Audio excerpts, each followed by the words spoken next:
Ang 7'2" big man na ito ang naging youngest player na naglaro sa FIBA World Cup 2023 para sa team ng South Sudan at just 16 years of age. Siya ang tinuturing na future ng South Sudan basketball dahil sa kanyang size ay kaya niyang gawin ang mga ito.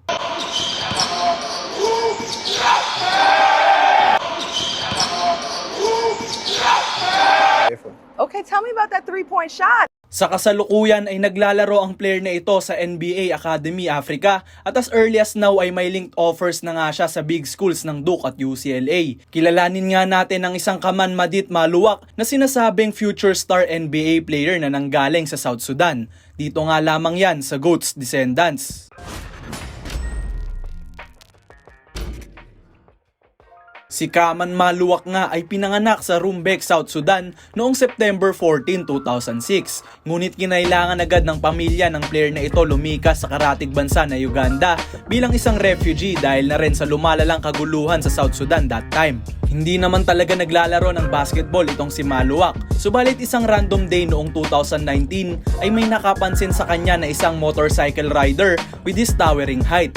Ang taong ito ay hinikayat na mag-basketball si Kaman at inimbitahan nga siyang umattend ang training camp na hinuhold ni Luol Deng that time. Dito nga makikilala ng former NBA player si Maluwak at dito magsisimulang i-develop ang 7'2" center para sa future goal nila Deng na dalhin ito sa NBA at maging future cornerstone na rin ng South Sudan basketball na papausbong pa lang that time.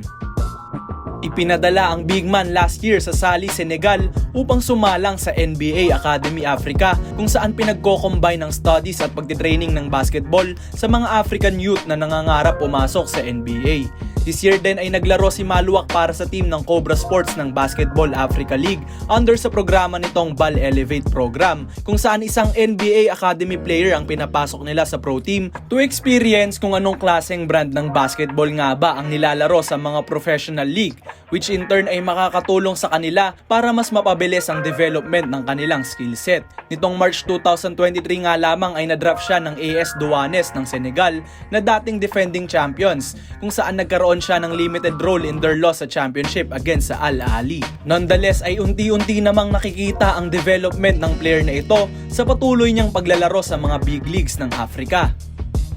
At 16 years old ay masasabi nating ropa ang player na ito. Subalit napakataas ng potential na dinadala ni Kaman sa lamesa. At 7'2" kasi ay kaya niyang mag-dribble up and down the court at fuminish sa isang thunderous dunk. Isa nga rin siyang elite lob threat with his length at athleticism na kayang sumalo ng mga alley-oop kahit 1 foot above the rim na ang bola. At ang pinaka-interesting pa nga dyan ay paminsan-minsan nakakashoot siya ng mga 3-pointers with his smooth release from the rainbow area.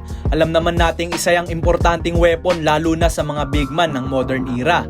Hindi ka rin naman magtataka na kaya niyang gawin ang lahat ng ito dahil minomodel nga daw ng 16 years old prospect ang kanyang laro after Joel Embiid, ang former MVP ng NBA na nanggaling din sa Africa sa bansa ng Cameroon.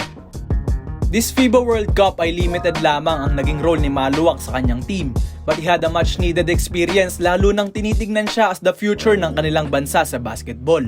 He had an average of 2 points, 3.8 rebounds and 0.8 blocks per game sa loob ng 10.3 minutes kada game. Hindi man siya ganong kagamit ay baon niya na lahat ng lessons na natutunan niya sa World Cup at tiyak na gagamitin niya yan to better himself sa mga susunod pang taon at malay natin ay makita natin siya ulit para sa South Sudan sa 2024 Paris Olympics naman.